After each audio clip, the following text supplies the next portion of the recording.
Alors pour conclure ce tuto sur les passes de rendu avec 3ds Max et le composite 3D avec After Effects, nous allons réaliser une petite animation de texte. On va utiliser différentes options de 3ds Max, peut-être que certaines seront inconnues de votre part et que ce sera intéressant de les utiliser pour vous. Alors, plusieurs manières de créer un texte. La première, forcément, on ne peut que créer un texte à partir donc des options qui se retrouvent dans les shapes 2D ici, donc dans les formes 2D, et qui est l'option texte. Vous allez cliquer là-dessus, ça vous permet de créer un texte directement. Ok. Ce texte-là, ensuite, vous pouvez le modifier directement dedans en allant dans après les options modifier, en ayant toujours le texte sélectionné. On va écrire, eh bien, French School of CG. Vous pouvez bien entendu mettre ce que vous avez envie. Je ne suis pas sectaire. Je vais utiliser la police de French School of CG. Donc c'est Alien League ici. Donc on voit un petit peu ce que ça donne. Je centre un peu pour tout. Je vais lui mettre une couleur blanche, comme ça on le verra mieux dans la fenêtre. Alors, ensuite, plusieurs manières de le faire. Donc je vais agrandir un petit peu. La première, c'est utiliser l'outil, le modifieur extruder, comme ceci. Voilà.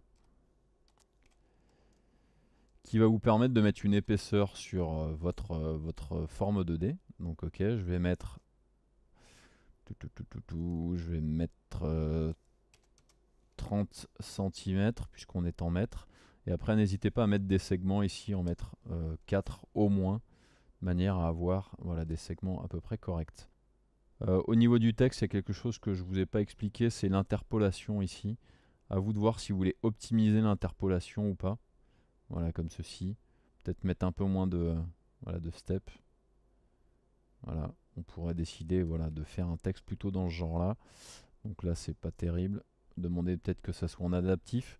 Alors le problème de tout ça, si vous le mettez en adaptif ou en optimisé, c'est que on va pas avoir autant peut-être de polygones qu'on voudrait. Moi, ce que j'aimerais, c'est en avoir un peu plus. Voilà, ici, sur les côtés et aussi là dans les extrémités. Ok. Si vous optimisez, ça permet effectivement d'avoir quelque chose d'un peu meilleur. Donc ça, c'est une manière de procéder. Ensuite, après avoir mis extrudé, vous transformez tout ça en poly. Ok. Je vais juste faire un clone, edit, clone, une copie. Je vais l'appeler texte base, de manière à vous montrer deux techniques différentes. Ok. Je vais cacher celui-là, hide selection. Voilà. Donc je travaille sur celui-là. Donc je le transforme. Je fais collapse all. Ok. Je le transforme après en poly. Ok. Ensuite, vous pouvez tout à fait utiliser une fonction qui existe depuis pas très longtemps dans 3ds Max qui s'appelle Quadify Mesh, qui permet en gros de plus ou moins essayer d'interpréter le maillage de manière à créer des quads plutôt que des triangles. Et ça va être notamment intéressant sur ces surfaces-là qui sont pas terribles. Donc là, vous allez cliquer là-dessus. Ça va calculer, ça permet de rajouter donc des quads. Donc des fois, ça fait des trucs pourris, hein. Il se peut des fois que vous ayez par exemple des surfaces qui viennent se coller un peu dans tous les sens et qui seront pas terribles. Ok. Vous voyez un petit peu la différence entre les deux. Donc par contre, effectivement, il a tendance des fois à supprimer des surfaces alors qu'on aimerait qu'il les garde. Et là, on voit effectivement qu'il m'a fait un truc pas terrible. Donc soit vous utilisez ça, soit vous ne l'utilisez pas. Donc vous voyez un petit peu comme vous le voulez. Ensuite, pour essayer de faire un petit tessellate là-dessus, ça va être un peu violent, d'autant plus qu'il ne me crée toujours rien de ce côté-là. Donc ça, c'est pour la première partie de la création du texte lui-même. Maintenant, ce que j'aimerais faire, c'est utiliser un petit plugin pour 3ds Max que j'utilise depuis de nombreuses années et qui est assez intéressant si vous voulez créer en fait des formes un peu futuristes. C'est un plugin qui s'appelle Gribble. Donc il est normalement fourni dans les fichiers de travail, à vous de le décompacter en fonction de la version que vous avez. Vous le retrouverez sur le site du développeur, donc je vais vous montrer où est-ce qu'il habite. Donc c'est max.clanky.com et ici vous avez plugin et donc il y a Gribble comme plugin et donc vous avez toutes les versions depuis la version 3 jusqu'à la version 2012. Donc c'est plutôt un bon plugin. Alors, une fois que vous l'avez décompacté, soit vous l'installez donc dans le répertoire de plugins de 3ds Max, et si vous ne l'avez pas dans la liste, c'est qu'il n'a pas été installé au bon endroit. Donc c'est Gribble, donc c'est avec un G. S'il apparaît pas après le F, c'est que c'est pas bon.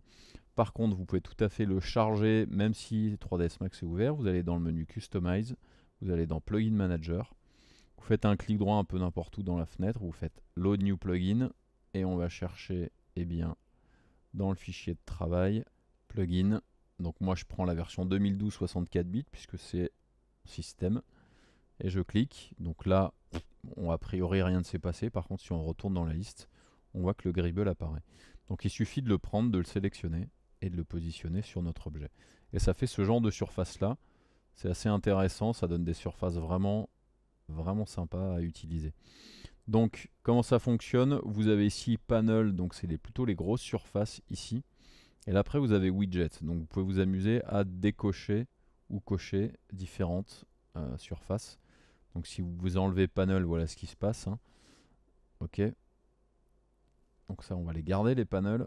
Et widget, c'est donc ces petites surfaces supplémentaires. Donc dans un premier temps vous pouvez faire ça. Donc on peut choisir de mettre alors, une hauteur minimum de 1 et une hauteur maximum, voilà, comme ceci.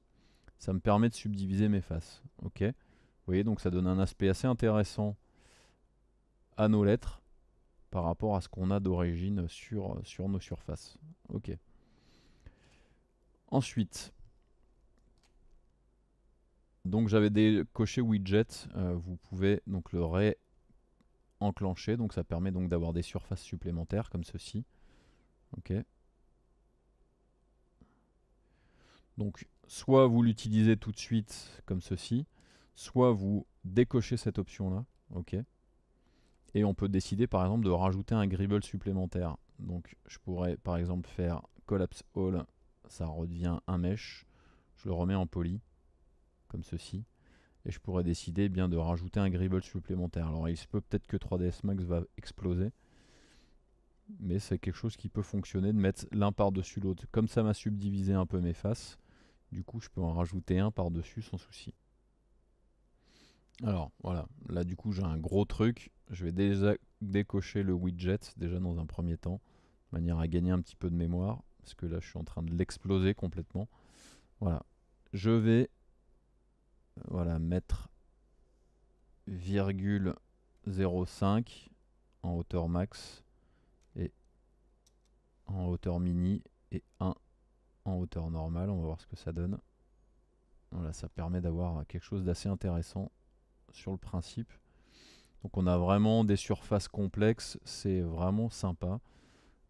Je pourrais peut-être même mettre 0,5, là ça sera un peu moins haut. Ok. Et taper, donc c'est le chanfrein, je vais le mettre à 1. Ok, une fois qu'on a ça, bien, je vais rajouter les widgets, donc ça va faire des surfaces supplémentaires, ça va un peu exploser dans tous les sens. Faut faire gaffe.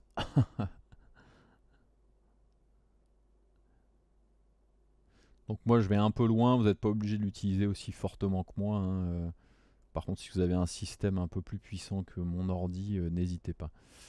Voilà, donc là après on peut mettre des tailles un petit peu différentes. Donc là toujours pareil, mettre peut-être une hauteur un peu moins élevée, donc on va mettre 1.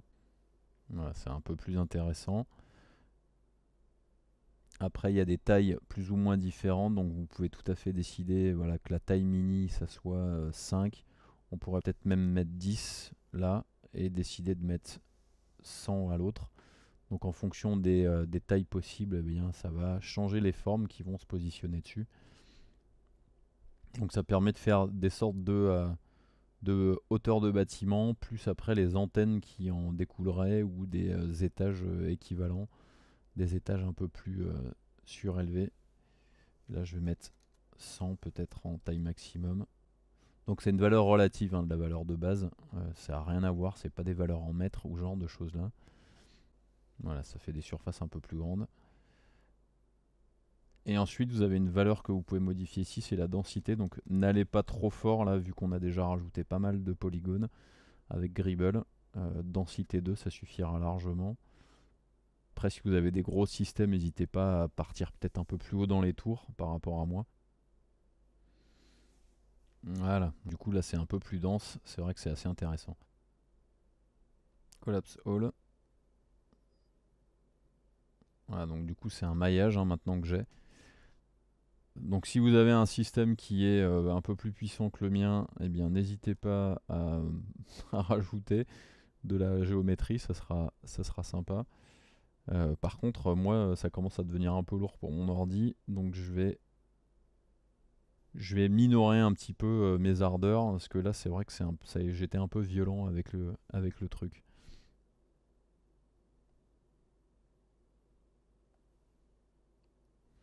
Alors je sélectionne le texte, je vais le supprimer, je vais réafficher voilà, mon texte de base, je vais rezoomer dessus. Et moi je vais utiliser une autre technique aussi, donc là je l'ai fait d'une certaine manière, maintenant je vais le faire un petit peu différemment. Donc je reviens en fait en version texte de base, et vous allez dans Rendering, ici. Et en fait on peut demander en fait que eh bien, le texte soit visible dans la fenêtre, donc dans le viewport, et au rendu. Et ce que je veux moi c'est en fait jouer sur le fait que ce genre de géométrie là me permet d'avoir plus de polygones que ce que j'avais tout à l'heure dans ma version extrudée. Donc je vais générer les coordonnées de mapping, je vais positionner ça. Ok. Ensuite, ce que je veux, c'est pas être en mode radial, c'est en mode rectangulaire. Voilà. Et en mode rectangulaire, ça me permet d'avoir ce genre de choses là. Donc que je trouve un peu plus intéressant. Donc là, vous avez possibilité eh bien, de retoucher sur la profondeur. Et ici, eh bien, sur l'épaisseur donc, de votre extrusion. Et là, vous pouvez jouer aussi sur l'angle de l'extrusion. Donc vous voyez un petit peu ce que ça permet de faire. Donc ça permet voilà, d'avoir des polices qui sont un petit peu différentes. Voilà, c'est assez sympa dans le process. Ok. Je vais mettre 10. Hop.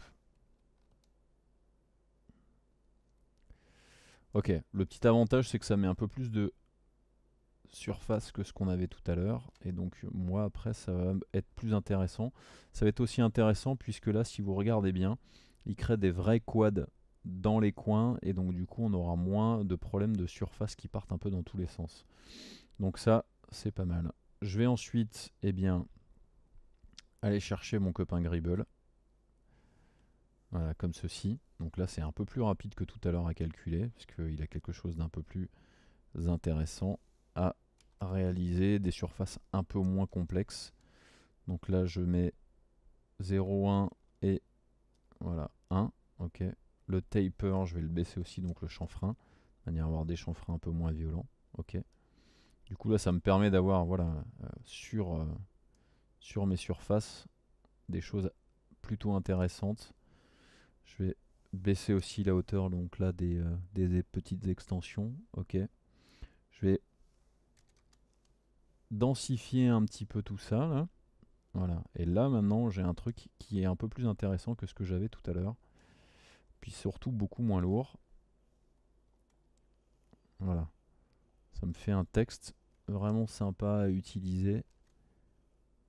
Moderne, on a l'impression que c'est un espèce de vaisseau spatial ou un truc dans le genre. Des espèces de planètes. C'est vraiment sympa à utiliser. Ok. On enregistre ça. Donc je vais l'appeler texte futuriste.